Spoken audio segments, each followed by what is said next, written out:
अखण्डमण्डलाकारं व्याप्तं येन चराचरं तत्पदं दर्शितं येन तस्मै श्रीगुरवे नमः। भवतापप्रणाशिन्ये आनन्दघनमूर्तये ज्ञानभक्तिप्रदायिन्ये मातस्तुभ्यं नमो नमः। जगत के स्वरूप का विवेचन और ब्रह्म के सविस्तार वर्णन।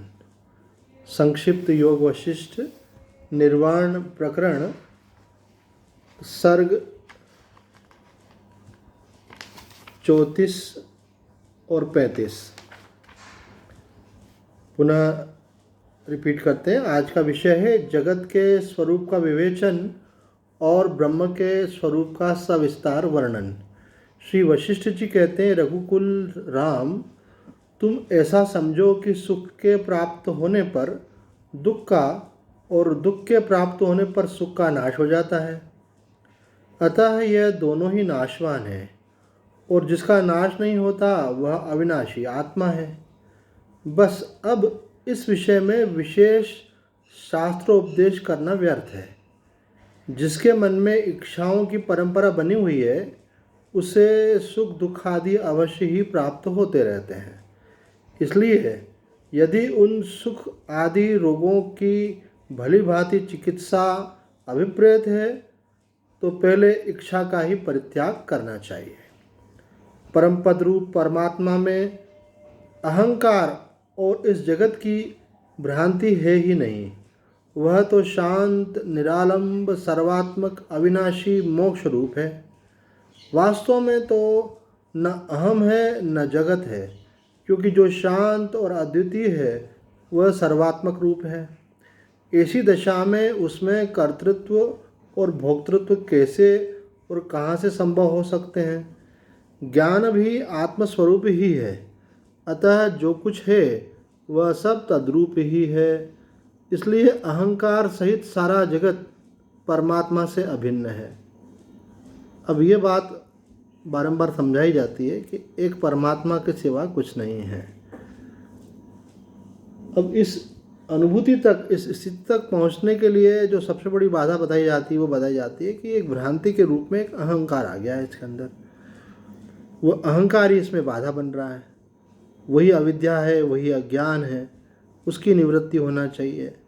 अब उसकी निवृत्ति कैसे हो तो कहते हैं कि वो अहंकार ने जो अपना विस्तार कर लिया है, अज्ञान ने विस्तार किया है, संसार के नाम रूपों के प्रति उसका जो राग द्वेष हो गया है वह उसके और अधिक बंधन को और उसके मिथ्यात्व को मानो वहाँ घनीभूत कर देता है। तो संसार के मिथ्यात्व का बारंबार चिंतन करने से राग द्वेष शिथिल होगा। बारंबार ये बात हम जब श्रवण करेंगे कि एक ब्रह्म के अलावा कुछ नहीं है तो इसके प्रति जो सत्यत्व बुद्धि बैठी हुई है नाम रूपात्मक जगत के प्रति वो दूर होगी। और गुरु कृपा से, भगवत कृपा से जब ये निष्ठा दृढ़ हो जाएगी तो अहंकार सहित नाम रूपात्मक सब जगत एक ब्रह्म स्वरूप ही है और ब्रह्म स्वरूप होकर के अनुभव होने लगेगा। इसलिए श्रवण का विशेष महत्व बतलाया गया है। कल के सत्संग में हमने देखा था, कहा था कि सत्संग से ही ज्ञान होगा। कह रहे हैं आगे, एक आत्मा ही जब अज्ञान के कारण अनेक रूपता को प्राप्त हुआ सा दिखता है तब वही संसार कहलाता है और वह संसार स्वयं असत है। इसी कारण तत्व दृष्टि से विचार करने पर उसकी सत्ता उपलब्ध नहीं होती। जैसे प्रवाहशील होने के कारण सागर तरंगों के रूप में प्रतीत होता है, उसी तरह चिद्रूप होने के कारण यह ब्रह्म ही अपनी सत्ता से निर्मल जगत के रूप में विकसित हुआ सा जान पड़ता है। जैसे मेघ आच्छादित आकाश में वृक्ष, हाथी, घोड़े और मृग आदि का आकार परिलक्षित होता है, वैसे ही अवयव एवं आकार रहित पर ब्रह्म में सृष्टि और अहंकार का रूप दिख पड़ता है। ये सारा जगत पर ब्रह्म में उसका अवयव सा प्रतीत होता है। रामभद्र उसकी उपमा यूँ समझो, जैसे वट वृक्ष और उसके बीज में कार्य कारण भाव है, वैसे ही कार्य कारणता जगत और ब्रह्म में है। वस्तुतः तो न तो तुम लोग हो, न हम लोग हैं, न जगत है और न आकाश आदि है, बल्कि सर्वोपद्रव शून्य अपरोक्ष ब्रह्म ही सर्वत्र अशेष रूप से वर्तमान है। अब जगत से के लिए बताते हैं उसका कारण ब्रह्म है। फिर आगे यह भी कह देते हैं कि ये सब भी वास्तव में है ही नहीं, सारे उपद्रव से रहित केवल एक अपरोक्ष ब्रह्म ही अशेष रूप से वर्तमान है। रघुकुल तिलक, जैसे वायु और स्पंदन में भेद प्रतीत होती है, वैसे ही अद्वितीय ब्रह्म और जीवात्मा में भी अज्ञान से भेद प्रतीत होता है। अतः इस विषय में ऐसा समझना चाहिए कि चित्त और अचित्त का अभेद दर्शन ही संसार है तथा अद्वितीय ब्रह्म और जीवात्मा की एकता ही मोक्ष है। इस प्रकार का यह सारा जगत निर्विकार पर ब्रह्ममय है। अतः इसे भी निर्विकार, आदि अंतरहित और निरामय ही समझो। संकल्प जनित नगर के समान द्वैताद्वैत विकार रूप यह जगत जीव के अपने ही संकल्प से उत्पन्न होता है और अपने ही संकल्प से नष्ट भी हो जाता है। वस्तुतः इस जगत रूप ब्रह्म में कुछ भी उत्पन्न नहीं होता। ठीक वैसे ही जैसे जल की तरंग का उठना वास्तव में उत्पन्न होना नहीं है और उसका नष्ट होना वास्तव में नाश नहीं है, क्योंकि दोनों अवस्थाओं में वह जल मात्र ही है, एकमात्र जल ही है। रघुनंदन, क्षण मात्र में ही एक देश से दूसरे अत्यंत दूर देश में प्राप्त हुए संविद ज्ञान का उन दोनों देशों के मध्य में जो निर्मल रूप है, वही पर ब्रह्म परमात्मा का सर्वोत्कृष्ट रूप है। एक देश से दूसरे देश में आपकी चेतना में नाम रूप का जो संविद के अंदर जो प्राकट्य हुआ, वही मानो देश की अनुभूति है, मतलब किसी स्थान की अनुभूति है। अब कहते इधर से हटना और उधर जाना, और बीच में एक सूक्ष्म अंतराल रहता है एक दृश्य से दूसरे दृश्य के बीच में, और उस समय न यह देश है न वह देश है, न यह राम रूप है न वह नाम रूप है। तो वही बात यहाँ बतलाई जा रही है कि ऐसा जो मध्य में है, जहाँ कोई नाम रूप नहीं है और शुद्ध संविद मात्र है, कहते हैं वो जो निर्मल रूप है वह पर ब्रह्म रूप परमात्मा का सर्वोत्कृष्ट रूप है। जीवन मुक्तों की स्थिति तथा आचार के अनुसार व्यवहार करते हुए उस निराभास सत्य तथा वासना और इच्छा से रहित चित्त स्वरूप से सुमेरु गिरि की तरह कभी चलायमान न होना ही विद्या है। तो वासना और इच्छा से रहित होना ही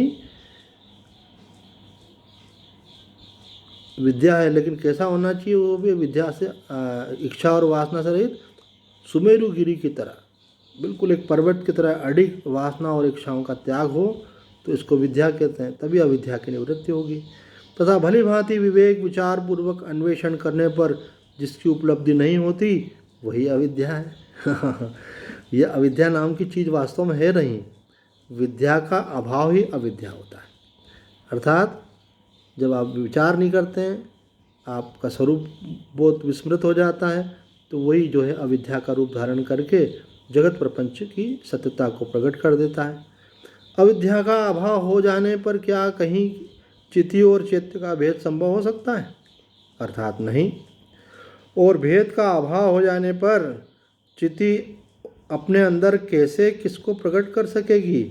इसलिए शांति विषय शून्य चिन्ह मात्र स्थिति ही स्वतः प्रकट होती है। वास्तव में तो ब्रह्म और जगत एक ही हैं। अज्ञान के कारण वे अनेक से अर्थात विभिन्न जान पड़ते हैं। अज्ञान से ही सर्वव्यापी परिपूर्ण तथा शुद्ध ब्रह्म अपूर्ण और अशुद्ध सा प्रतीत होता है। वही ब्रह्म अज्ञान से निर्विकार होते हुए विकार युक्त शांत एवं समरूप होते हुए अशांत एवं विषम सत होते हुए भी अदृश्य होने के कारण असत तद्रूप होते हुए अतद्रूप और विभाग रहित होता हुआ भी विभाग वाला और जड़ता रहित होता हुआ भी जड़ता युक्त निर्विशेष होते हुए भी विषयी और अवयव शून्य होते हुए भी सावयव स्वप्रकाश होते हुए भी घनानंदकार और पुरातन होते हुए भी नूतन के समान प्रतीत होता है, वह परमाणु से भी अत्यंत सूक्ष्म होकर जगत समूहों को अपने उदर में समेट लेने वाला है। बताओ, ये बताया जा रहा है बड़े विस्तार पूर्वक कि वो निर्विषय होते हुए भी विषय दिखता है, अवयव शून्य होते हुए भी सावयव दिखता है। अर्थात वास्तव में ये जो जगत है उसका अधिष्ठान ब्रह्म ही सत्य है और उसमें कुछ भी नहीं है, उसी बात को विस्तार से करें, लेकिन वो सब कुछ उसमें दिखता है। वत्स राम वह अनंत और अपार होकर भी किसी एक स्थान पर नियत रूप से स्थित नहीं रहता तथा आकाश में भी वन की कल्पना व पर्वत का निर्माण करने में तत्पर रहता है, अर्थात असंभव को भी संभव कर सकता है। वह सूक्ष्म पदार्थों में सबसे सूक्ष्म, स्थूलों में सबसे स्थूल, गरिष्ठों में सबसे अधिक गरिष्ठ और श्रेष्ठों में सबसे बढ़कर श्रेष्ठ है तथा कर्ता कर्म और कारण से रहित है। यहाँ जो है ब्रह्म का जो स्वरूप है उसका सविस्तार वर्णन किया जा रहा है कि वो कैसा है। वह जगत का उद्गम स्थान होकर भी नित्य अरण्य की भांति शून्य है और असंख्य पर्वतों की कठोरता से युक्त होने पर भी आकाश के लवांश से भी कोमल है। वह प्रत्येक वस्तु और प्रत्येक काल स्वरूप होकर प्रायः सबसे परे प्राचीन होने पर भी कोमल और नवीन प्रकाश स्वरूप होकर भी अंधकार के सदृश मलिन और प्रलयकालीन तम स्वरूप होकर भी प्रकाश रूप से सर्वत्र व्याप्त है। वह प्रत्यक्ष होते हुए भी आँखों की पहुँच के बाहर, परोक्ष होते हुए भी सामने उपस्थित, चिद्रूप होते हुए भी जड़ और जड़ होते हुए भी चिद्रूप है। वह ब्रह्म अनहम भाव रूप होकर अहम भाव और अहम भाव रूप होकर अनहम भाव तथा अन्य रूप होकर आत्मरूप और आत्मरूप होकर अन्य रूप सा स्थित होता है। ऐसा अद्भुत है।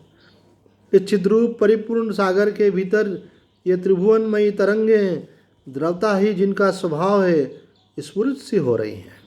यह चिद्रूप परमदेव यद्यपि देश काल आदि अवयवों से रहित है तथापि रात दिन सदरूप जगत का वैसे ही विस्तार करता रहता है जैसे जल तरंग समूह का। इस चिद्रूप जल की जो द्रवता है वह जगत कहलाता है। उस जगत की संविद द्वारा उपलब्ध स्वादिष्ट रूप, रस आदि विषय ही अंग हैं और वह भुवन रूपी आवर्तों से युक्त हैं। इस उदीप्त चिति के प्रकाशित रहने पर संपूर्ण प्रकाशशील पदार्थों की श्री उसके सामने शांत हो जाती है और पुनः उसी से उत्पन्न भी होती है। जैसे सूर्य आदि के तेज से उनका अपना प्रकाश यह चिदाकाश रंगभूमि के समान है। इसमें नियति अर्थात ईश्वर का विधान रूपी नर्तकी की भुवन रचना रूपी नाटक के विभ्रमों से युक्त होकर अनवरत कार्यों में संलग्न हो रात दिन नाचती रहती है। इस पर ब्रह्म परमात्मा का उन्मेष ही जगत का सौंदर्य है और निमेष ही प्रलय का सूचक है। वास्तव में तो वह उन्मेष और निमेष से रहित होकर अपने स्वरूप में ही स्थित है। अब इस बात को समझना है कि ब्रह्म का स्वरूप क्या है, कि उसमें कुछ भी नहीं है और सब कुछ उसमें लीलाएं हो रही है। ये इसका विलक्षण है। वो सब लीलाएं होते हुए भी वो सब नहीं है और एक पर ब्रह्म ही है। ऐसा जब तक दृढ़ निश्चय नहीं होता तब तक वैसी निष्ठा का जब तक हमारे अंदर संपादन नहीं होता तब तक ये नाम रूपात्मक जगत हम पर अपना प्रभाव बना करके रखता है। वो हटना चाहिए। तो वो वृत्तियाँ जो हैं वो सब एक ब्रह्माकार वृत्ति में लीन हों, तब जाकर के जगताकार वृत्ति का जो है वहाँ कहते हैं निराकरण होता है, अर्थात उसकी निवृत्ति होती है और बाद में उस वृत्ति की भी अपेक्षा नहीं रहती है। एक ब्रह्म ही रहता है। कहते जब एक ब्रह्म ही रहता है, न ब्रह्माकार वृत्ति रही न जगताकार वृत्ति रही, तो फिर जगत का व्यवहार कैसे चलता है? यही विलक्षण है इसमें कि सब कुछ होते हुए भी कुछ नहीं रहता है। यह ही अनुभूति का विषय है जो कि केवल शब्दों और जो है बौद्धिक चिंतन के द्वारा अनुभव नहीं होता, बल्कि उसका स्वयं अपरोक्ष अनुभव होना चाहिए। ये गुरु कृपा, भगवत कृपा यहाँ भी अपेक्षित है, और इस प्रकार का श्रवण मनन निधिध्यासन उसमें प्रमुख साधन है। तो आज इतना ही। ओम पूर्णमदं पूर्णात् पूर्णमुदच्यते पूर्णस्य पूर्णमादाय पूर्णमेवावशिष्यते। ओम शांति शांति शांति।